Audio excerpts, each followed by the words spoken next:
Welcome to My Safety Tech Podcast with me, your host, Pete Thomas. Liam, why don't you take it away? Give us a really brief introduction and then how you keep up as a safety leader with the new safety generation and how quick these changes are coming in our industry. Yeah, thanks, Peter. I think, and just for the benefit of the listeners, we got stuck into this podcast a little bit too much, probably over a lovely dinner a few weeks ago. So hopefully we can revisit some of those questions. But yeah, so for me, Liam Simpson, I'm the Director of Health, Safety and Wellbeing at Wilson James. For those that are not familiar with Wilson James as well, we operate across multiple industries, so operating in the security sector, also construction, and also aviation and transport as well.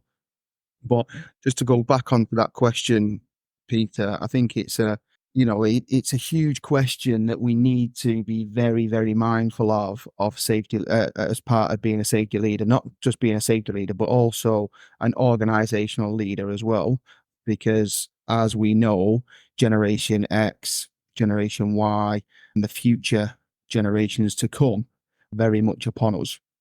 And I wouldn't say I'm a typically open bold safety professional, but you can very quickly become forgotten or you can lose where you are within the safety profession if you're not keeping up and you're not relative with what's going on out there in the industries and making the industry and making the world that we live in ever more challenging, ever more complex.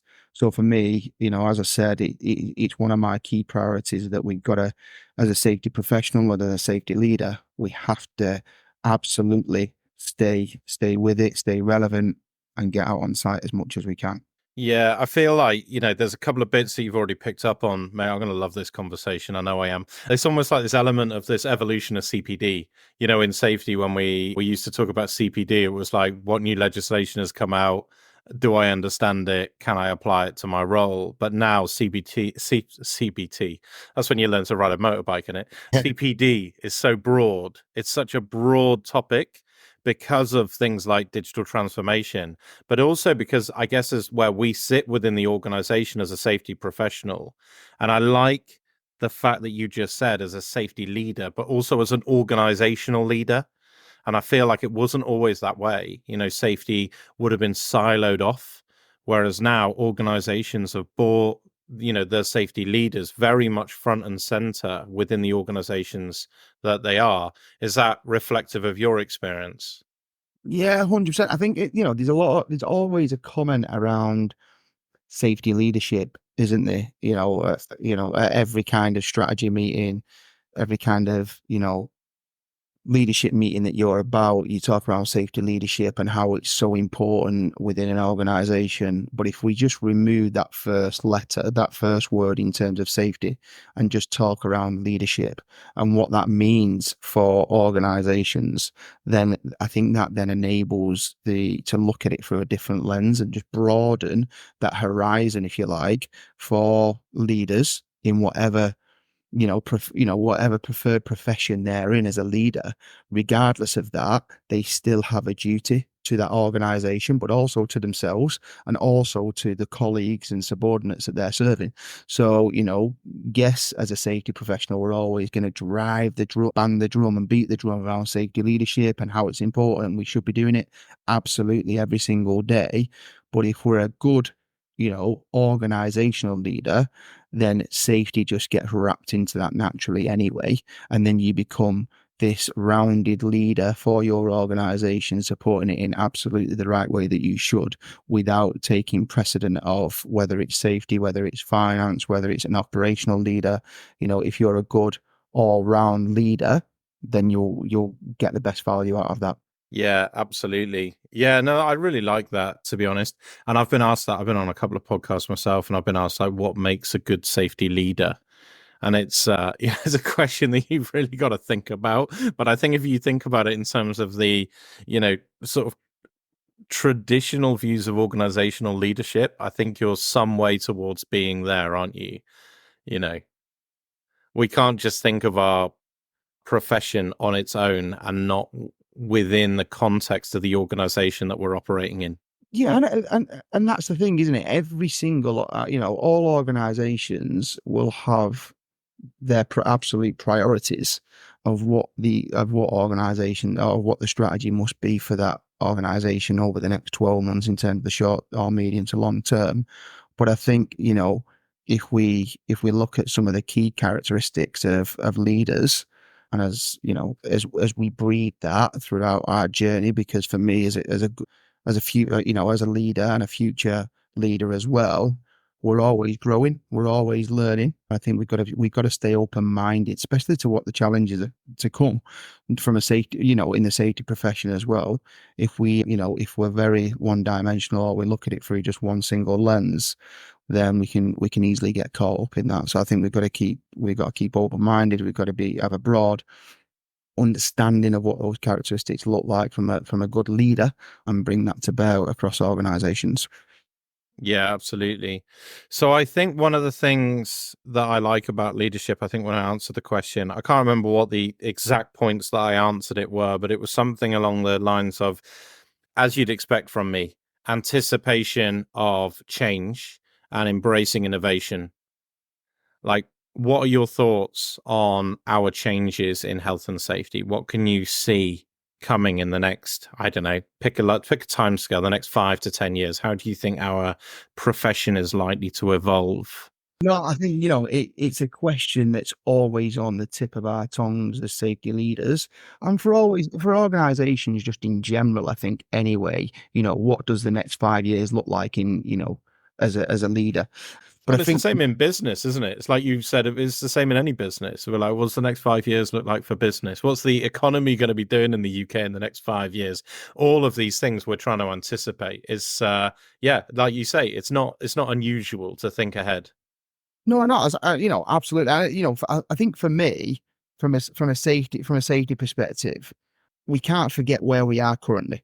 I think that's absolutely fundamental as well to where we are right now as a safety profession. And I think we've made huge strides and huge growth to where we are now. But I think as we look to the horizon, then we're always looking to where we can improve and where the profession is going to take us. And if we broaden that to what organizational landscape will look like in the future, and around safety, per se, if you like. I think these three elements for me that I'm going to be keeping a very close eye on. One is around the predictive capabilities and how that is going to evolve, how that's going to develop over, in the medium to short term, as in the short term to medium term as well, especially around AI. Probably come on to that a little bit later. Predictive analytics. We look at that and how that is going to enhance our capabilities in the future, not just as a profession, but also as an organization. I think real time monitoring for me is going to be a game changer in the future. We've dipped our toe as a safety profession into digital solutions, should we say, or digital reporting solutions, and how we get a safety management system to be digitally savvy rather than working in traditional methods. So I think that's going to be a real game changer in the future, and making sure that organizations are very attuned to what direction of travel that will take us on. And I think that the other aspect for me is around what you mentioned around earlier, around CPD, and then around enhanced and improved training and education for our colleagues and employees in general, whether that's in safety or again more broadly across organizations. So they're the real three key aspects for me in what the future of safety will look like over the next 5 to 10 years, and I think they will develop year on year at a considerable rate as well. Yeah, I like it, Liam. I think that's a really good summary. Let's take them step by step then. Let's talk about predictive capabilities. Yeah, I really love this idea of being able to predict the future in terms of what we do. I use this analogy all the time in terms of sat nav. So anyone that listens to the podcast now, if you listen to all of them religiously, you'll be like, "Oh my god, he's banging on about sat nav and TomTom again." But that to me is a really simple example of the predictive abilities of tech. And I'm not even going to say AI, because it doesn't even have to be complicated as AI. It's just tech. It's just the fact that years ago I had to look at a map Now I can put in where I want to travel to on Wednesday, and it will tell me what the traffic is likely to be like on that route based on historical data and its knowledge from the last couple of days, i.e., even this morning. So it'll know if there's roadworks on that route that I want to travel on tomorrow. And that to me is a really simple use of technology to predict the future. Like, how do you see that working? Not sat nav, by the way, but how do you see us as a safety profession embracing these sort of predictive tech, really? Yeah, I think these two aspects to this, and you just touched on one there, is that we relate to GPS, typical GPS map reading. We have this conversation all the time around looking at an AA map Yeah, booklet in your car as you're going down the M6, and then all of a sudden now we just plug and play, don't we, with our yeah, phone? It's so easy, and I think from a safety point of view, again, I look at it through two different lenses. I think the regulators need to come to the party, and I'll come back to that in a minute. And then I think there's a need for organisations to be, and I think we're going in that direction, to be more open in terms of benchmarking. And we talk around sharing best practice a lot, but actually, how much of sharing best practice do we actually do? And if I look at, if I think about the recent health and safety stats that have been released in July, then we're very good at showing numbers. So if we relate to fatalities, or if we relate to our lagging indicators of accidents in the workplace, we look at them from a numbers perspective. What we tend not to do is really dig into that and drive down into the root cause of what that looks like. And I think if we did that from a standards perspective, from a regulator point of view, that would give us something to benchmark from.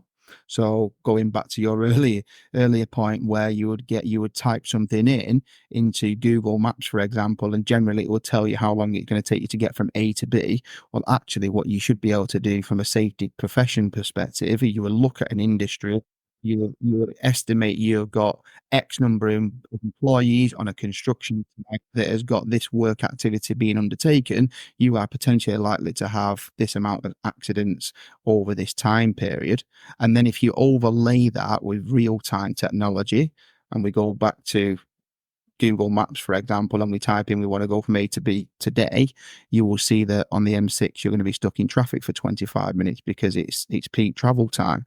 We should also be seeing that in the future from real time health and safety information as well. So we should be understanding there was an accident on X site yesterday that was a root cause of X, and that type of information. I think there's a lot of development that we can do in that area, but I think when we get into that space, then that will be dramatically game changing for the safety profession, and to ensure that all of us go home to our families in the evening, because ultimately that's what we're there. We go to work, but we want to go to work and we want to return in the same state we went to work as well, so that's vitally important. I'm going to interrupt this for 2 seconds just to tell you about a project. Now, I worked as a safety consultant for a long time, and I know how hard it is to get good quality leads, good clients.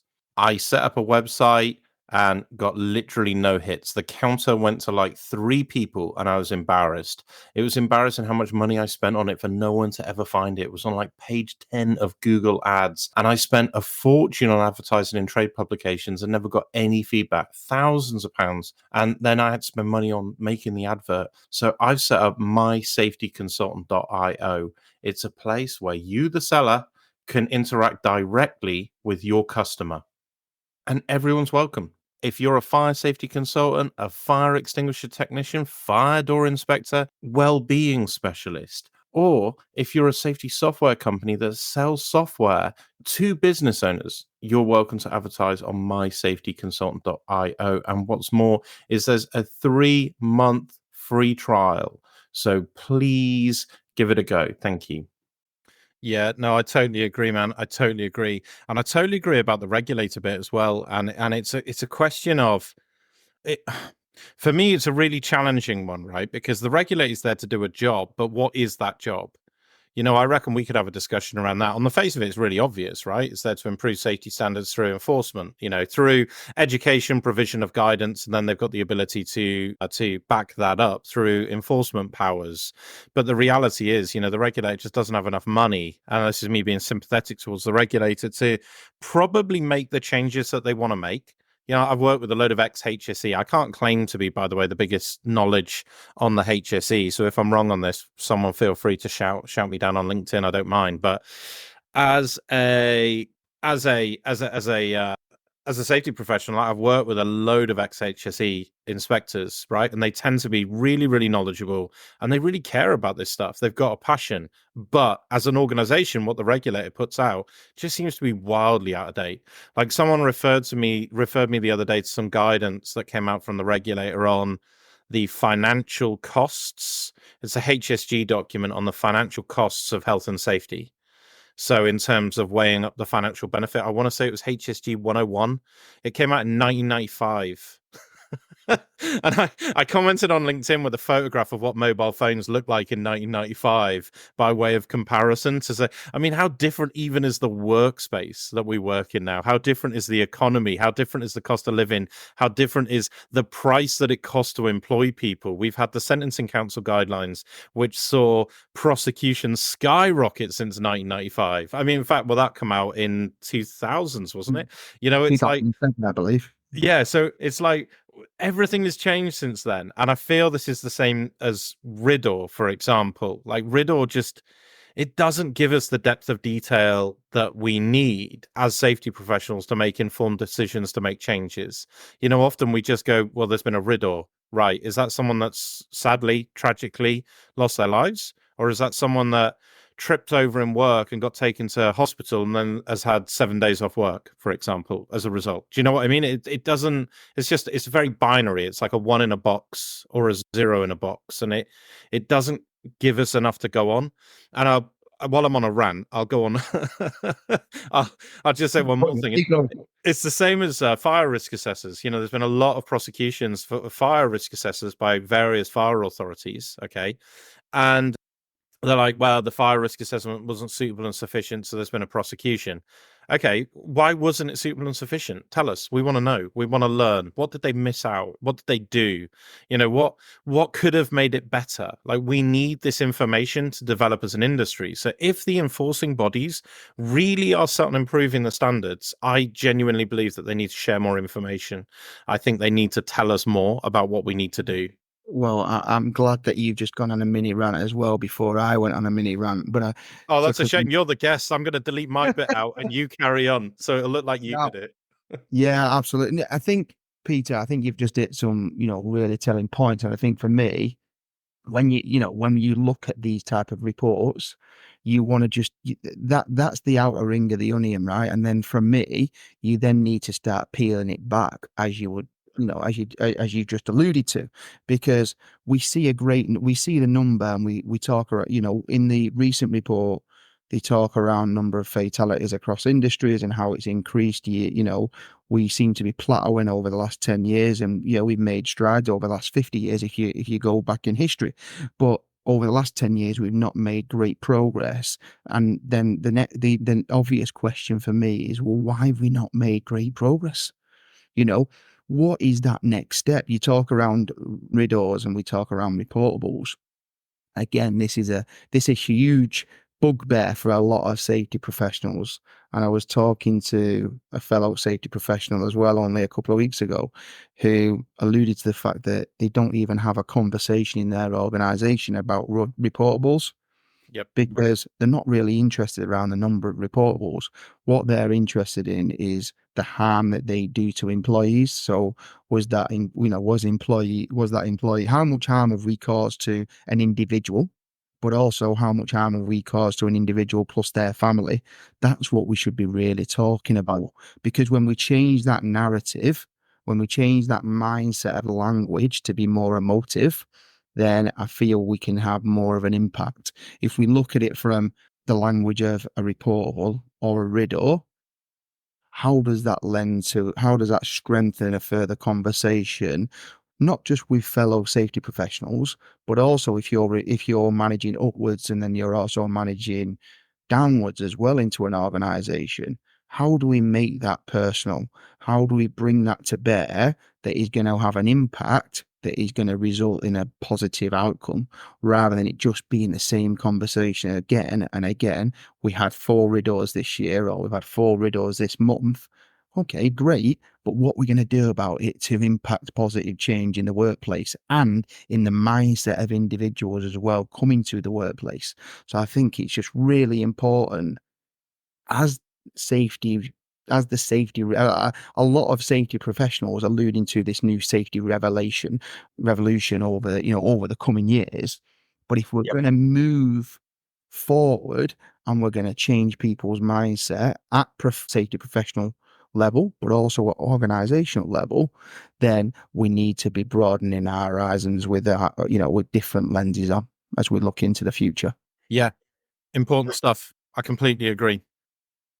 You know those stats though. You tagged me in a post on the HSE's report, and I'd been ranting about this quite a lot online, so I didn't comment. It wasn't that I was ignoring you, Liam. It's just that I kind of felt people were sick and tired of me commenting on this on LinkedIn. I don't know if you saw it in my post, but I was trying to explain a number of different factors, and it's really quite hard to explain. But one, the HSE recording of fatal workplace accidents doesn't seem to have changed, and it almost seems like they're not using it to reduce the number, they're just using it to track the number. And that's a very different impetus, isn't it?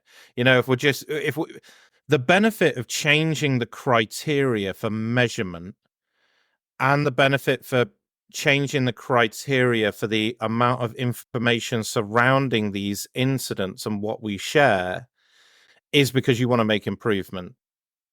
The criteria for keeping it, or the impetus for keeping it the same, is because we don't want to skew the statistics, or we don't want to skew the data. Does that make sense? Yeah, I think when you mention around measurement, I think measurement is really, we talk around metrics, and I think that is really key for organizations at the moment. As you rightly said, they'll look at the HSE. We seem to report, one dimensional.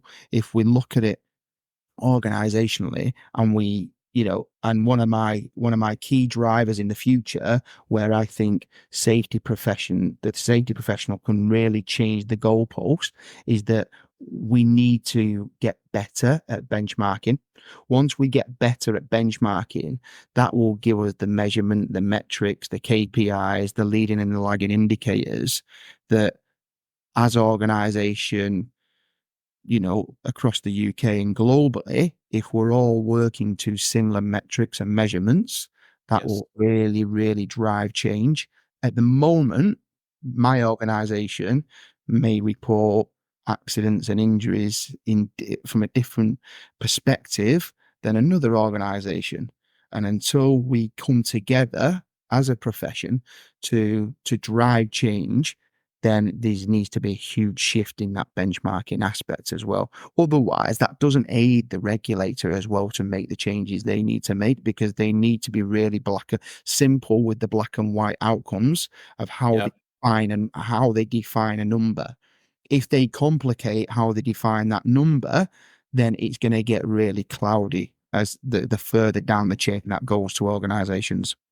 Yeah, you're right. And this is the thing with there's always been this sort of construction agriculture argument in terms of, look, construction, the numbers are significantly higher than agriculture in terms of in terms of overall numbers. But when you look at agriculture per 100,000 hours worked, agriculture is almost 10 times more dangerous.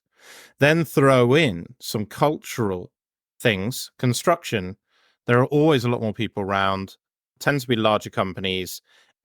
A lot more tends to be reported. Agriculture tends to be smaller individuals working as either limited companies or sole traders, family farms where issues aren't reported. I'm not doing anything down on the industry. I'm not trying to be critical, but I know enough farmers. Like, I know enough farmers that they'd cut their arm open and just wrap it up with electrical tape and carry on like nothing's ever happened. But that you wouldn't get away with that on a construction site without that being reported. Do you know what I mean? 100, 100%. And I think I can't remember I was listening to on one of your podcasts not long back, but I think it still amazes me the amount of organizations that are not reporting. Yes. So we're talking around agriculture, but we can when you normalize that across all industries, that they're not alone in that space either. So, I think there's an emphasis and an encouragement on organizations to report more, but also and then that would then support the argument for the regulator to improve as well, because I'm sure everybody is open-minded to make sure that we continue to improve as we move forward, rather than rather than standing still. It's as well like the regulator, and I don't want to sound like I'm being down on the regulator. I'm not. I can definitely be down on the building safety regulator.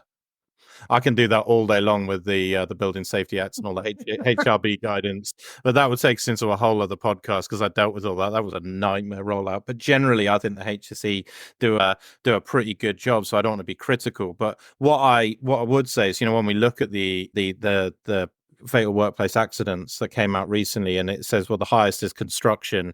I still would love to know more about that. And I'm not sitting here saying, look, I've dug into all of the data, and there is a lot more information available, but I just think it should be pushed front and center. So when I say construction, right, is it the traditional construction industry or construction activities? Because we know that CDM made construction activities really broad: repair, maintenance, upkeep. It almost went into a facilities management role, would come under CDM, and those were deemed to be construction activities. So that throws the stats a little bit out. Also, we've got, are these tier one contractors? Are these your big tier one contractors, or is this the SME market?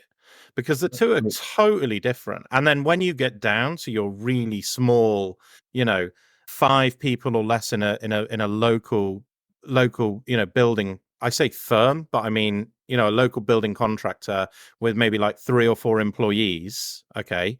This is totally different to one of your tier one contractors working on your £200 million central London projects. Do you know what I mean? This is totally different to like the likes of your Hinkley Points or something. So, and this is then, as a profession, we need to know this, because we need to know where to focus our energies. We need to know where to focus our attention. I couldn't agree more with you. I think when we look at this and you have a simple conversation with whether it's your team, whether it's a fellow safety professional, and we look at them numbers on face value, we see construction on the rise. We see the number you just alluded to in terms of self-employed. What does that mean?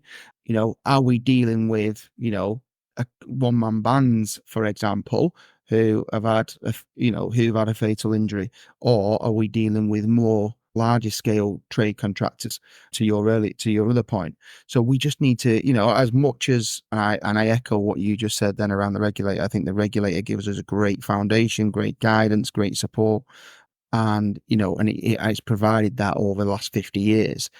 So, but I think there's always the aspect of, as a safety professional, wanting to look into the future and wanting to improve the profession right here, right now. You're always wanting that little bit more, aren't you? I think that's just human nature, where you're always chomping at the bit a little bit to get a little bit more, to sort of bleed the stone dry a little bit extra. So I think that would be my only ask, really. Yeah, absolutely. How do we share best practice, or how do we improve sharing best practice? I think good question, because I ask myself that question as well a lot. The reason for that, across our organization, we are a service provider, so we're working with a lot of organizations. Typically, we are not the client who is pushing down that to their ecosystem, if you like. So for me, it's a question I always ask, not just internally as well, but externally. So if we look internally at my organization, we're working across multiple different sectors, and it can still be a challenge to share best practice internally.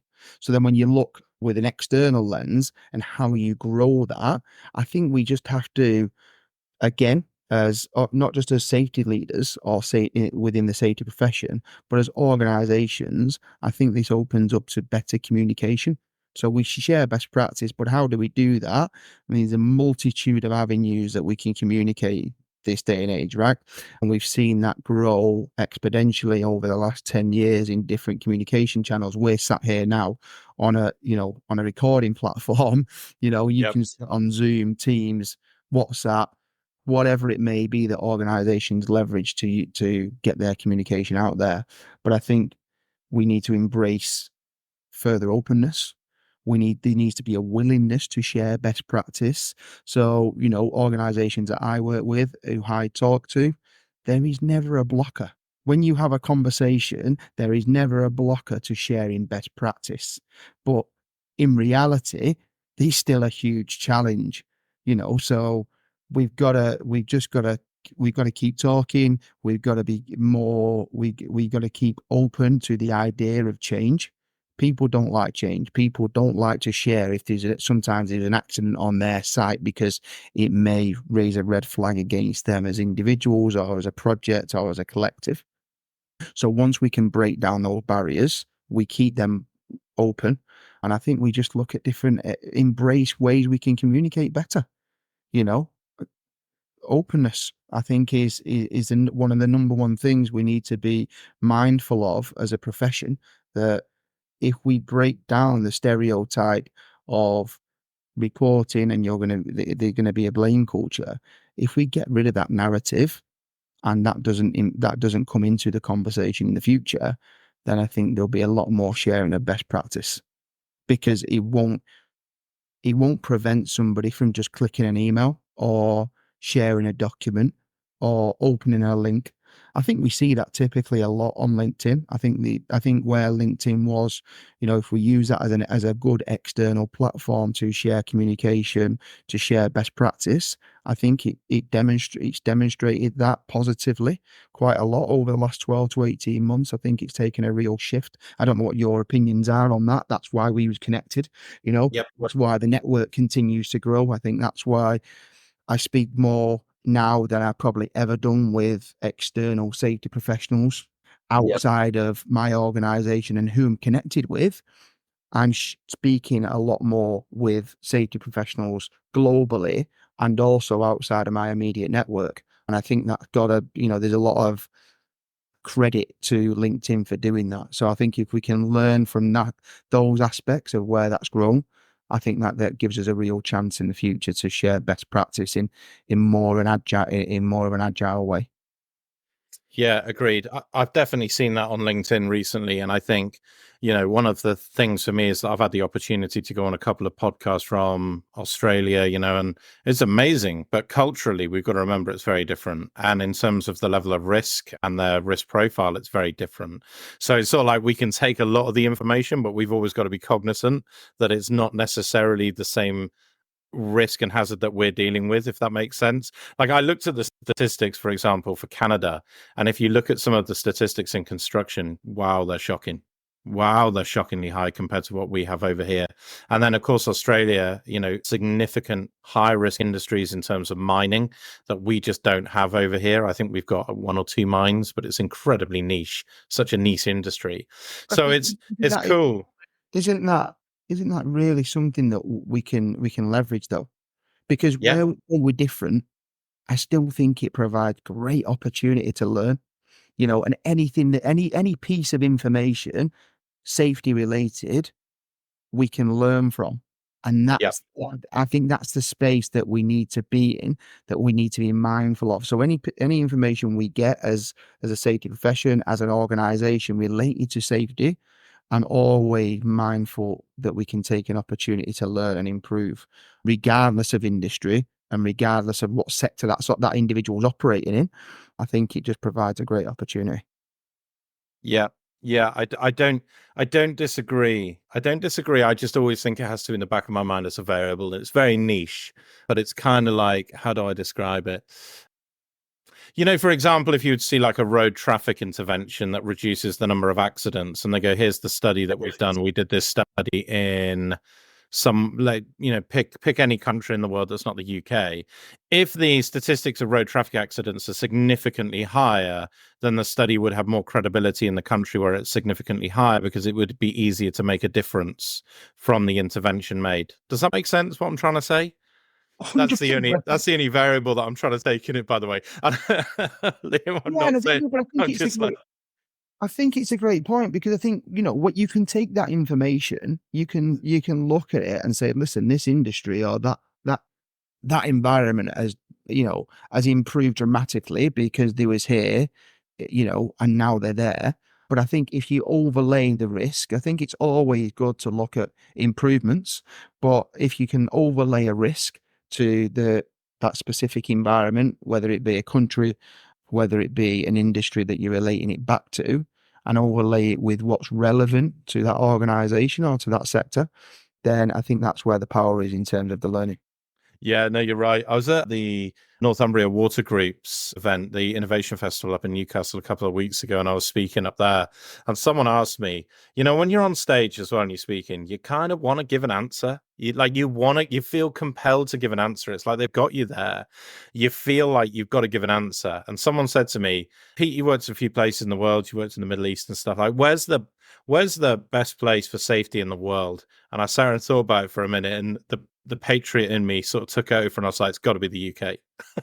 It's got to be the UK. And I learned two lessons from that. One is, don't stand on stage and make it up. Just turn around and go, do you know what? I haven't worked in enough places in the world to make it up, so I don't know. I've looked at the stats. I think the UK is pretty good, to be fair. I think, we work hard on what we do. I think we've got great legislation. I think we really drive in terms of ISO standards. I think we've got some great safety professionals, but I wouldn't be confident enough to give you an answer. That's what I should have said. Because then someone went, well, what about Denmark? And I was like, oh, yeah, Denmark is pretty good, to be fair. Yeah, because we've got all the wind turbines. Yeah, Denmark. What about Germany?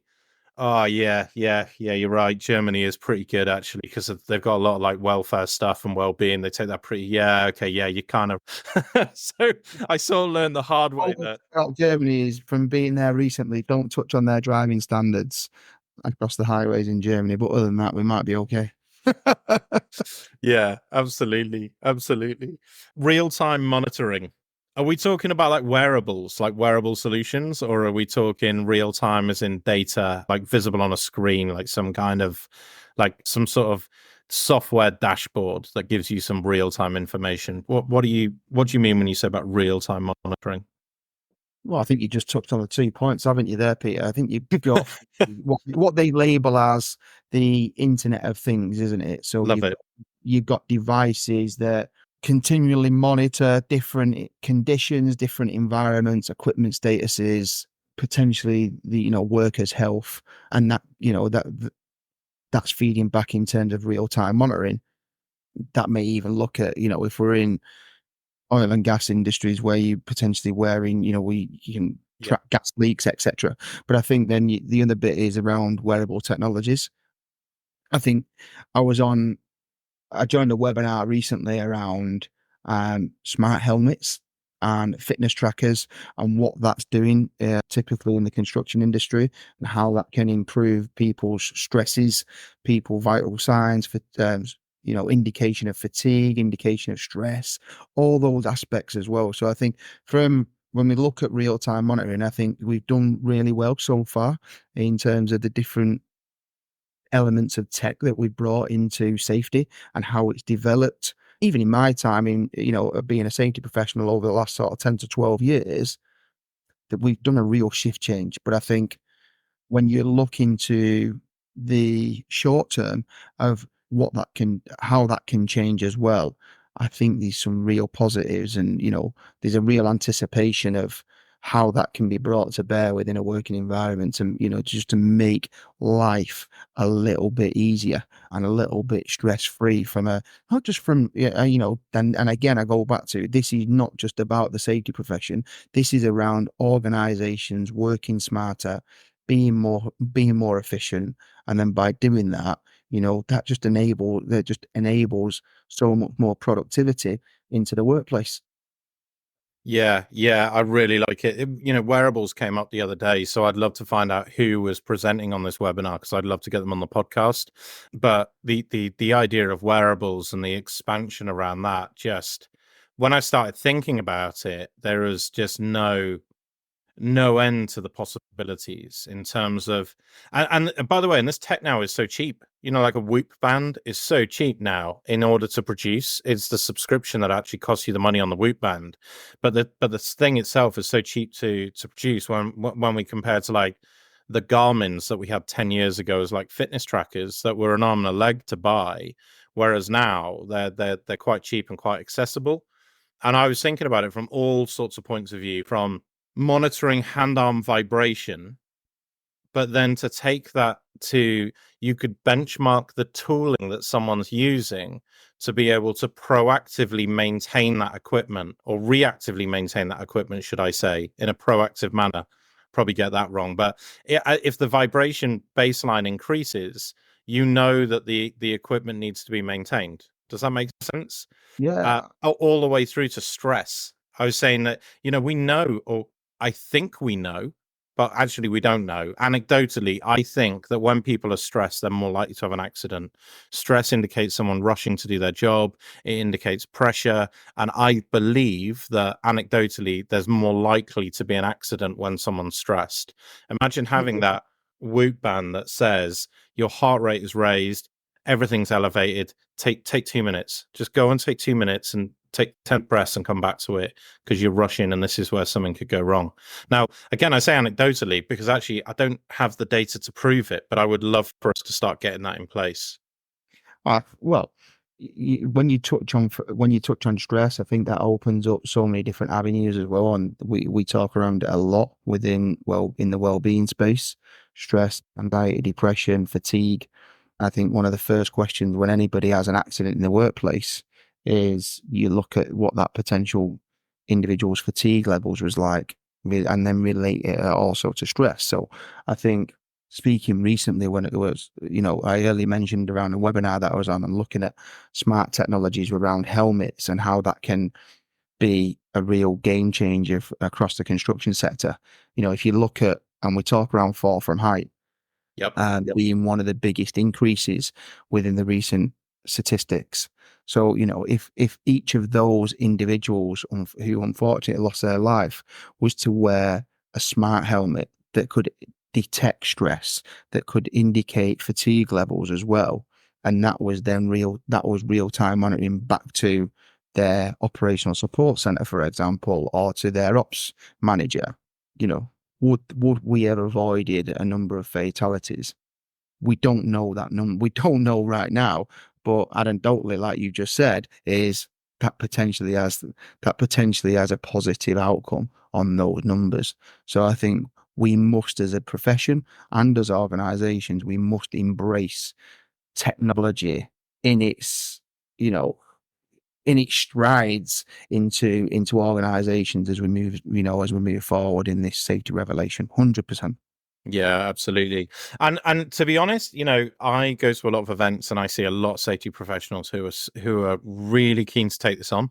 We always talk about the challenges and the pushback, and actually there's not that much pushback. The safety industry seems to be really keen to adopt this. Like, I work for Intuity. I show this to CMR, level safety professionals all the time, and all the time they're like, "Oh my God, this is an utter game changer. The industry has been waiting for this." It's like we really want to take on the tech because our motivation it's not to control the industry. Our motivation is to save lives, right? So if there's tech out there that will help us save lives, then we're motivated as professionals to take it on. But there are other challenges within the industry, and one of the challenges that I see is digital literacy within the industry. The tech is increasing so fast.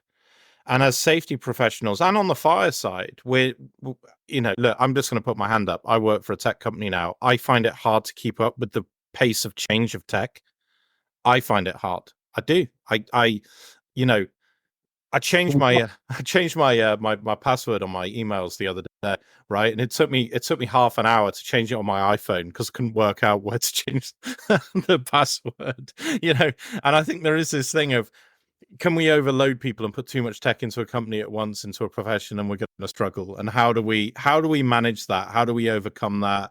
How do we encourage the professional bodies to say, look, let's put on a lot of free stuff to help people to improve their digital literacy? Or am I alone here? And please feel free to say you're chatting rubbish, Pete. Everyone's going to keep up with this.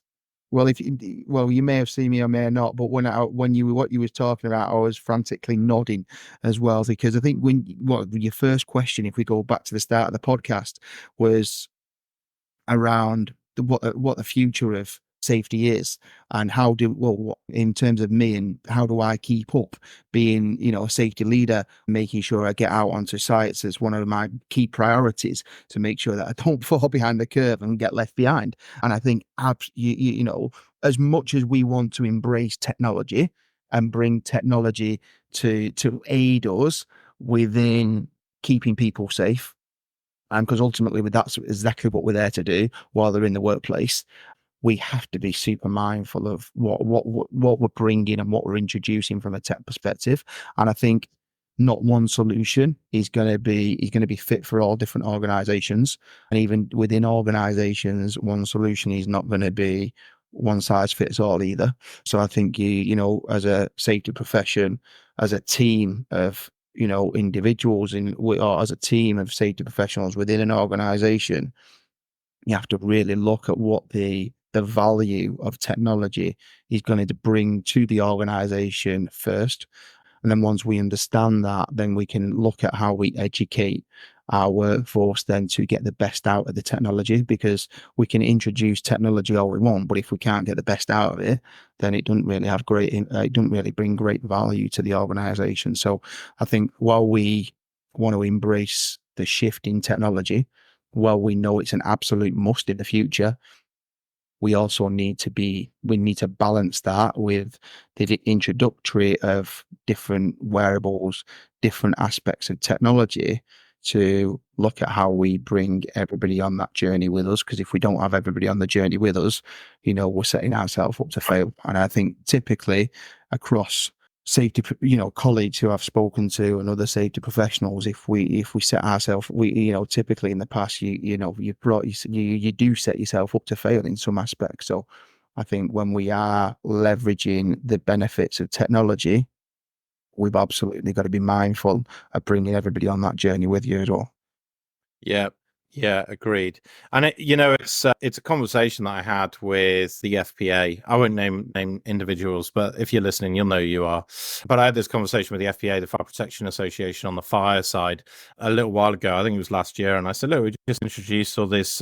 There's a British standard now, 8644, for the digital management of fire safety information, and."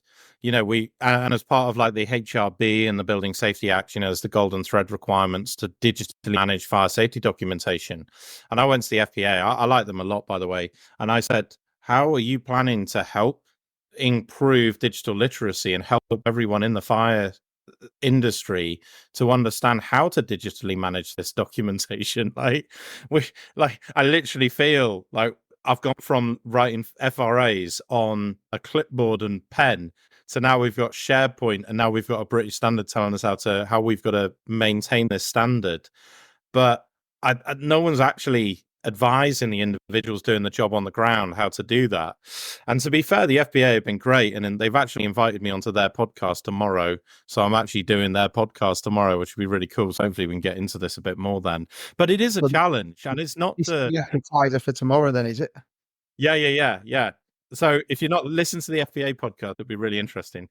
No, but it is an interesting challenge, isn't it? Like when you're going to make sweeping legislative changes to an industry and say, right, now you have to adopt technology. And I can see this coming in safety, because in fire it's come in. It's like, well, now there's a legal requirement to digitally manage this data.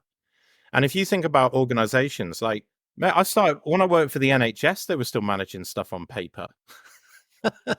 Like with the size of the organization that is.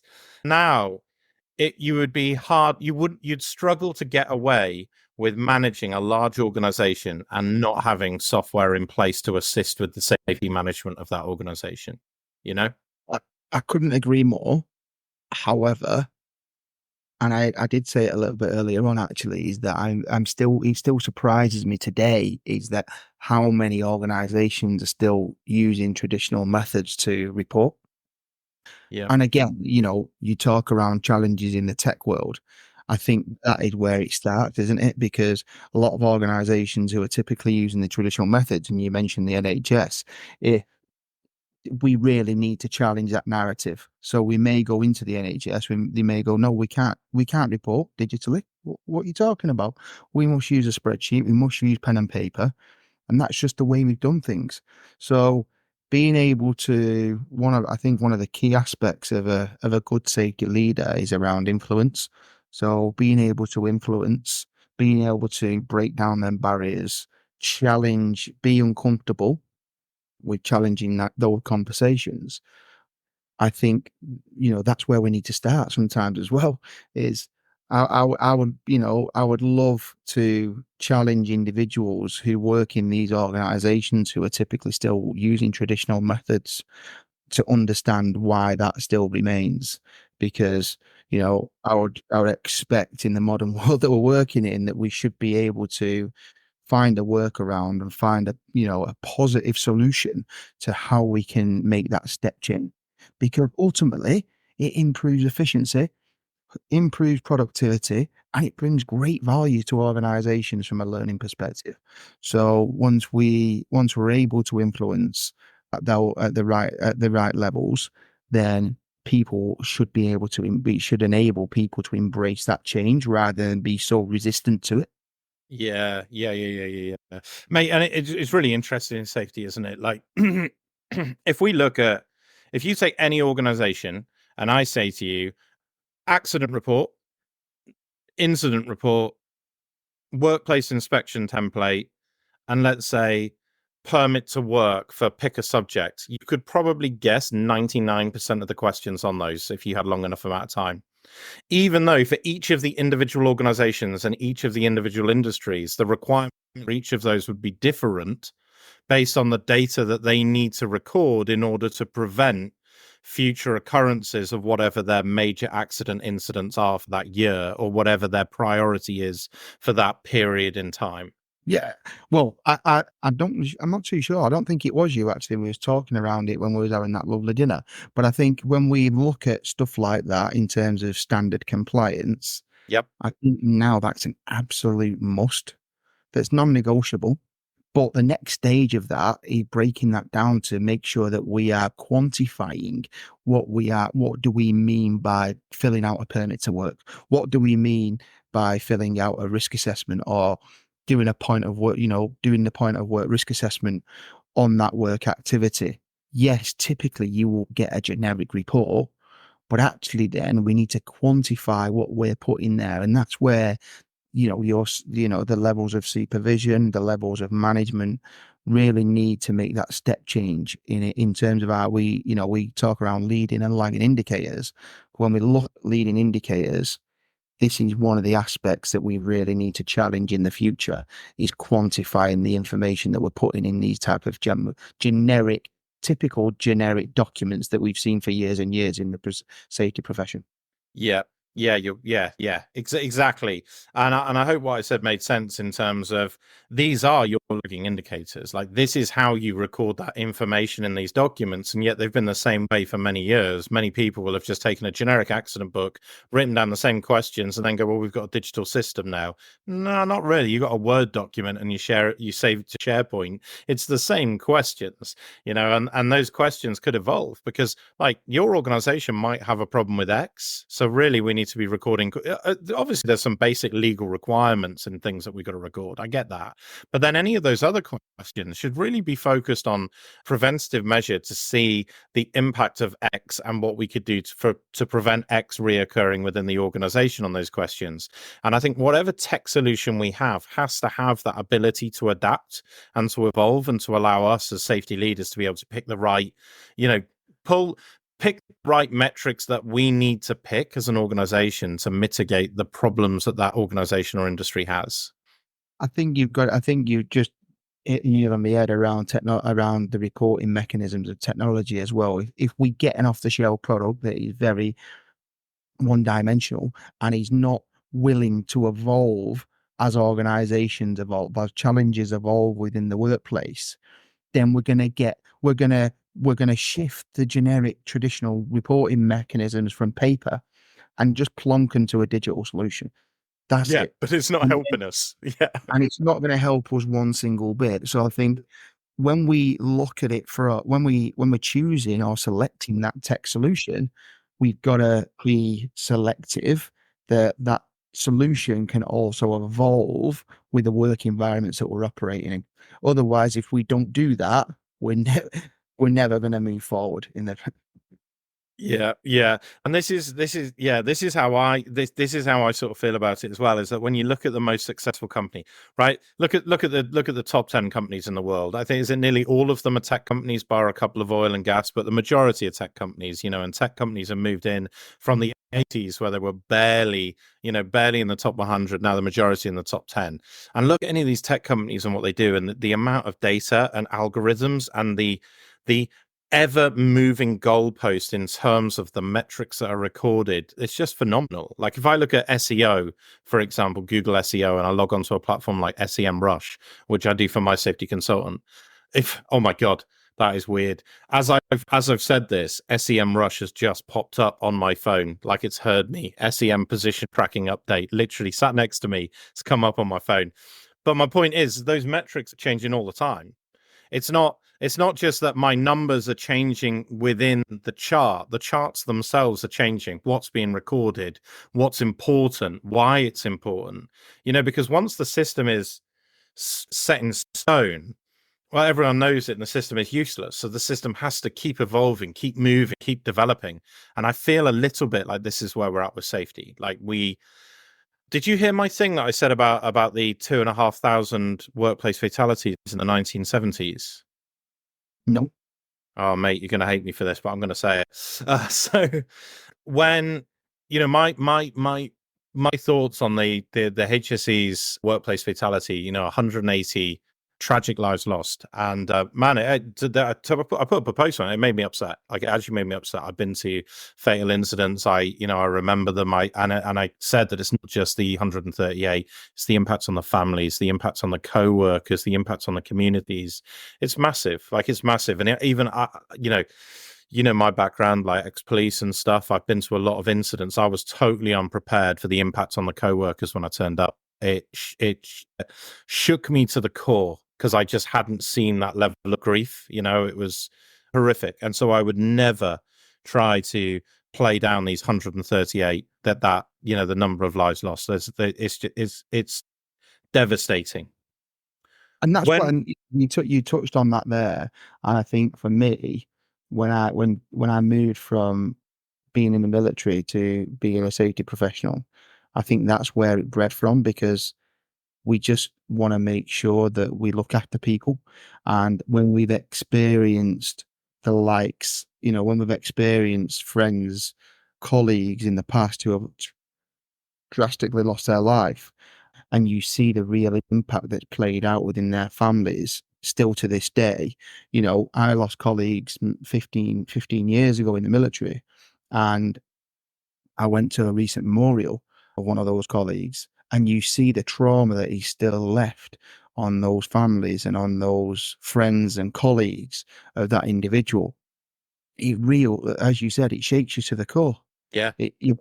And we absolutely, no matter where we are, where we're serving as a safety professional, whether it's in the UK, abroad, Canada, you mentioned earlier, where statistics may be awful. This is why we're here, isn't it? Because we want to prevent those reoccurring in the future. And that is, to the title of your podcast around tech and the improvement and the as that evolves in the future. This is absolutely why we're here, is to prevent these accidents and incidences reoccurring in the future. Yeah, yeah, you're absolutely right. This month is 50 years since the Health and Safety at Work Act came in 1974.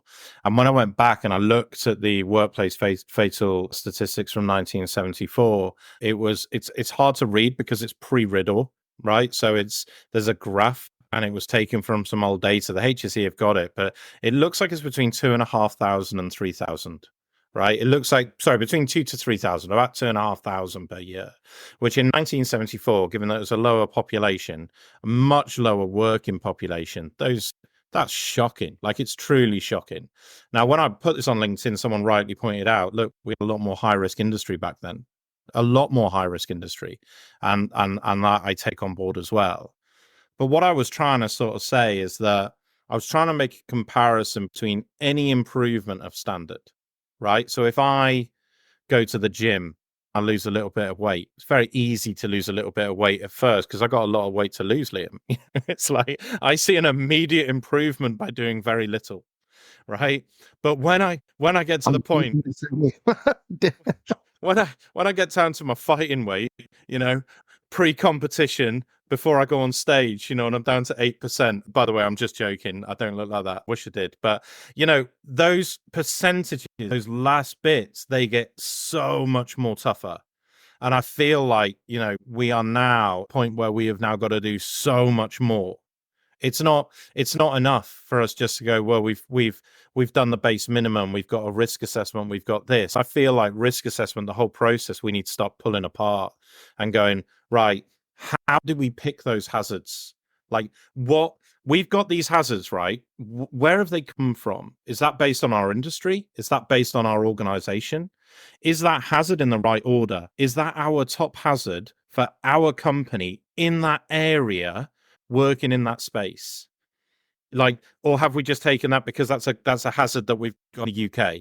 So do we put fall from height as the highest hazard, for example, because, well, that's what the HSE says, that's the greatest risk, but it might not be our greatest risk, because we might operate scaffolding company, and we might take that risk so seriously and have so many controls in place that actually it's barely a hazard for us anymore. The likelihood is reduced so low that although the severity is high, it's just not there. Actually, our hazard is something else. And we could go all the way through into the control measures. And we just implement things with all the best intentions, based on all of our knowledge and all of our experience, of course. But we never, as Nathan Haidt said to me, we never go back and take out the things that don't work.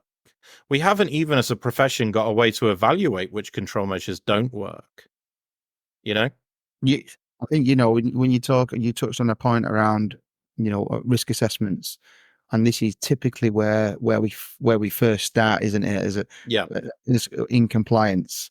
And you mentioned Nathan as well around, and I've been talking around. I've been talking around. This is the change we need to really drive forward. When you look at the numbers, quantifying controls in risk assessments. Yep. I hate the narrative that we're just going to review a risk assessment annually. So we do it today. We consult with everybody. People sign up to the risk assessments, and then we plonk it wherever we plonk it, and then we review it 12 months later. That really, really now it really makes me cross, because not as a safety professional, just as an operator within a working environment, we should be able to challenge them controls. We should be able to challenge those hazards. Are they the highest risk hazards within our working environment? If they're not, let's challenge it. Did that change from last week to this week? We should have good knowledge. Everybody should have great knowledge of and understanding of their workplace risk assessments, but they should also have the empowerment as well to challenge the narrative, to challenge the control measures that we're putting in them risk assessments, to make sure they're suitable and sufficient. We look at it from a regulatory point of view. Is that risk assessment suitable and sufficient? Is it relevant to the work activity?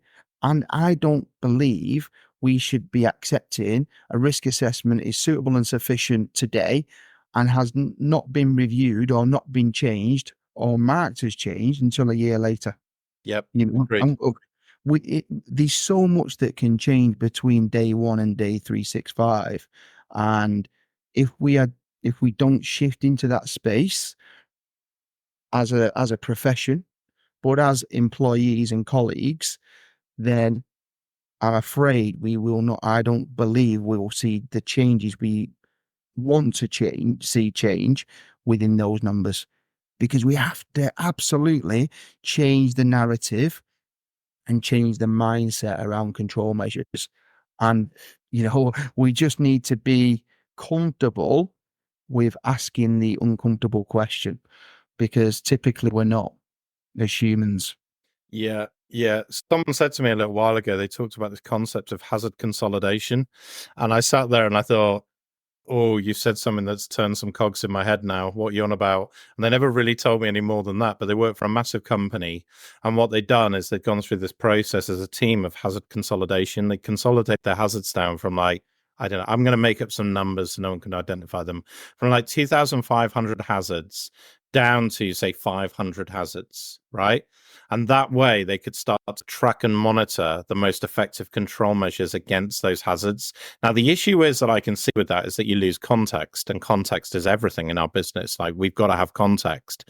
But at the same time, as we move into a digital era, it's very hard to categorize things if everything is just openly broad.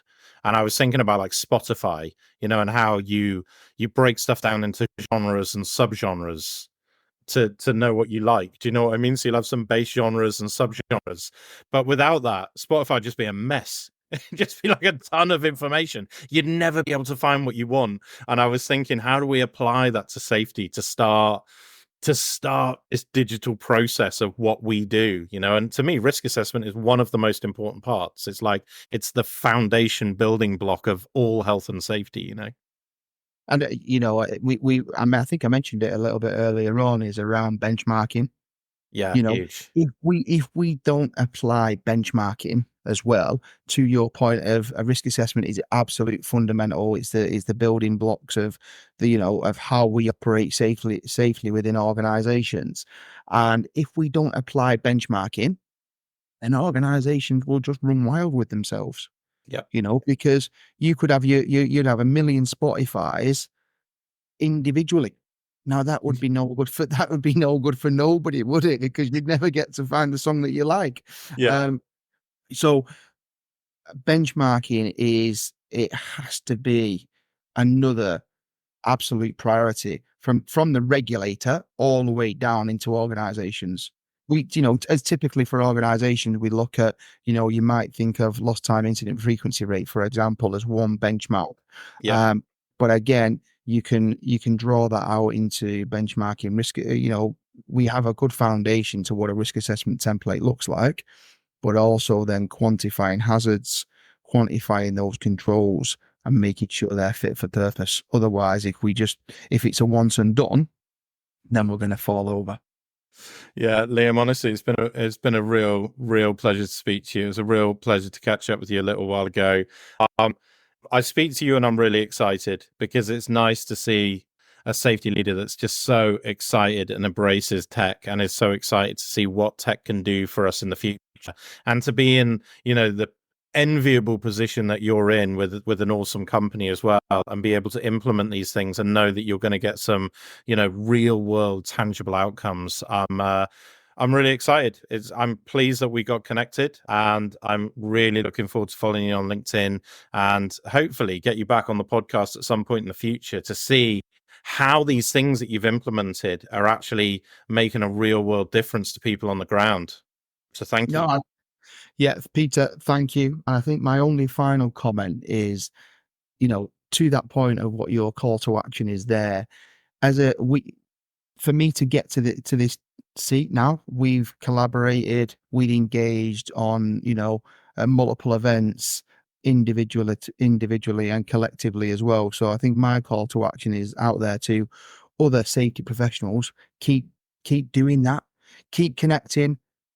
Keep open-minded and keep talking, whether it's with fellow safety professionals, other organizations, internally and externally, because that's how I believe we will drive positive change across the profession in the future. So yeah, thank you very much. Thanks for having me, and I look forward to being on a future podcast with you. Yeah, awesome, man. If you enjoyed this episode, then please like and subscribe. It really does make a difference to the show. Thank you so much, and see you in the next episode.